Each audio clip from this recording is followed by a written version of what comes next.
400 gram மட்டனை வந்து ஒரு குக்கரில் போட்டுக்கோங்க. கறி முழுகிற அளவுக்கு தண்ணி ஊற்றிக்கோங்க. இதில் 1 ஸ்பூன் அளவுக்கு இஞ்சி பூண்டு பேஸ்ட் வந்து நம்ம சேர்த்துக்கலாம். தேவையான அளவுக்கு உப்பும் நம்ம கொஞ்சமாக சேர்த்துக்கலாங்க. இப்போ குக்கரை மூடி நல்லா வந்து பார்த்திங்கன்னா ஒரு 6லேருந்து 7 விசில் விட்டு தாராளமாக எடுத்துக்கோங்க. எந்த அளவுக்கு விசில் அதிகமாக வருங்களோ அந்தளவுக்கு மட்டன் வந்து ரொம்பவே நல்லா குயிக்காக வெந்து வரும். குயிக்காக வெந்தால் தான் நம்ம கிரேவி பண்ணும்போது ரொம்பவே நல்லாயிருக்கும். இப்போ ஒரு கடாய் வச்சுட்டு அதில் கொஞ்சமாக ஆயில் சேர்த்துக்கோங்க. அதில் கொஞ்சோண்டு மிளகு, ஒரு 3 துண்டு பட்டை, அதே மாதிரி பிரிஞ்சி இலை ஒரு 2 எடுத்துக்கோங்க.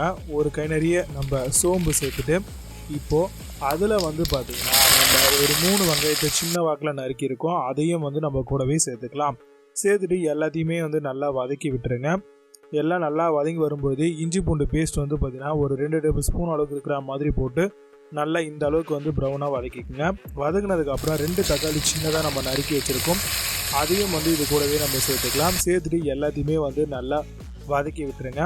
இப்போ நம்ம குக்கர் விசில் எடுத்துடலாம். ரிமூவ் பண்ணிவிட்டு இப்போ நம்மளுடைய மட்டன் நல்லா வெந்திருக்கு. இப்போ அப்படியே வந்து பார்த்திங்கன்னா நம்ம ஆல்ரெடி வதக்கிட்டு இருக்கக்கூடிய அந்த ஐட்டம்ஸ் கூடவே சேர்த்துக்கோங்க. வீட்டு குழம்பு மிளகாய்த்தூள் வந்து 3 டேபிள் ஸ்பூன் அளவுக்கு நல்லா பெருசாக சேர்த்துக்கோங்க. கூடவே தேவையான அளவுக்கு உப்பு சேர்த்துக்கோங்க. அதுக்கப்புறம் கம்மியாக இருந்தது அதிகமாக இருந்தால் அதை அட்ஜஸ்ட் பண்ணிக்கலாம். இப்போ எல்லாத்தையும் நல்லா வதக்கி விட்டுருங்க. இப்போ நல்லா வந்து கொதிச்சு உங்களுக்கு ஒரு கிரேவி ஃபார்முக்கு வருது. இந்த டைமில் நம்ம 2 ஸ்பூன் அளவுக்கு நம்ம மட்டன் மசாலா வந்து சேர்த்துக்கலாம். உங்கள்கிட்ட கறி மசாலா தூள் இருந்ததுன்னா அதை கூட நீங்கள் தாராளமாக சேர்த்துக்கலாம். இப்போ நல்லா பெரட்டி விடுங்க. இந்த அளவுக்கு எண்ணெய் பிரிஞ்சு வந்திருக்கணும், கிரேவியாக இருக்கணும். இந்த டைமில் நம்ம கொத்தமல்லி வந்து ஒரு கை நிறைய எடுத்து சேர்த்துக்கலாங்க. நல்லா வாசனையை கொடுக்கும்.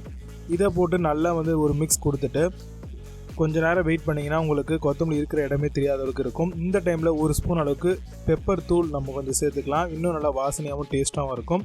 இது அப்படியே வந்து கிரேவியாகவும் எடுத்துக்கலாம், தொக்காவும் வச்சு நம்ம சர்வ் பண்ணலாம்.